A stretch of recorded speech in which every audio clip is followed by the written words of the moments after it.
नमस्ते फ्रेंड, आप सभी का एक बार फिर से वेलकम। और फ्रेंड्स, बात करते हैं कि government ask public sector banks to prematurely retire inefficient staff. हम इंतजार करते रहे 5 डे बैंकिंग का। 5 डे बैंकिंग आएगी, लोगों को थोड़ा सा रेस्ट मिलेगा, वर्क लाइफ बैलेंस, और उसके बाद गवर्नमेंट ने एक नया चाबुक चलाया कि हम इनएफिशिएंट स्टाफ को प्रीमैच्योरली रिटायर करेंगे। स्टाफ की shortage, no recruitment, work pressure, और उसके बाद से ये threatening. The All India Bank Employees Association recently issued a circular opposing a new government policy that it says threatens job security for public sector bank employee. The circular warns that the directive poses a risk to employee job stability and encourages staff to prepare for the collective action against these changes. Overview of the government's directives. The Ministry of Finance, through the Department of Financial Services, has instructed top management at the State Bank of India and the other nationalized banks to conduct regular performance review of senior employees. This review aims to identify employees not meeting performance standards who may then face early retirement. Specific guidelines for these reviews includes, जैसे कि उन्होंने कहा कि officer according to these instruction, such review of the performance will be applicable to officer in case of SBI 50 years of age or 25 years of service. In the case of nationalized bank, 55 years of age or 30 years of service. In case of sub-staff and clerks, SBI 58 years and above, and nationalized bank 57 years of above.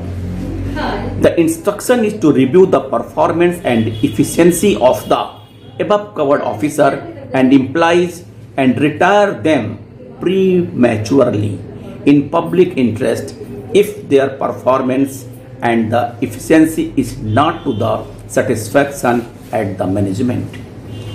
और अब हमारे AIB के साथी जो जग गए हैं, जो वेंकटाचलम साहब सो रहे थे, वो जग गए हैं और वो अपने तीर कमान निकालने के लिए सबको कलेक्टिवली होने के लिए कह रहे थे। जब स्पेशल अलाउंस इंट्रोड्यूस किया था तब नहीं पूछा था, जब अभी क्लर्कल की ड्यूटी बढ़ाई तब नहीं पूछा था, अब घबरा के पूछ रहे हैं। और हालांकि अभी 16/11 को बैंक ऑफ महाराष्ट्र में स्ट्राइक की बात आ रही है, लेकिन बात यह है कि जब चाबुक पड़ती है तब ये नेता खड़बड़ा जाते हैं।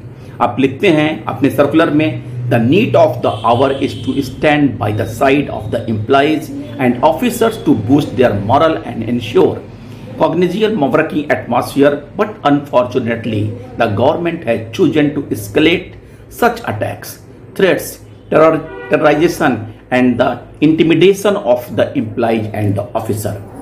We strongly oppose these attempts and attacks. We advise all our unions to exercise caution in this regard against any attempt by any management to offend the job security of the employee. The issue will be discussed by the EOB shortly to take a view on this review process. Government ने तो अपना तीर चल दिया, नेता लोग खड़बड़ाए, लेकिन करेंगे क्या? क्या VCS वेंकटाचलम अथवा यूओबी के लीडर्स में इतना दम है कि गवर्नमेंट की एक्टिविटी को रोक पाएंगे?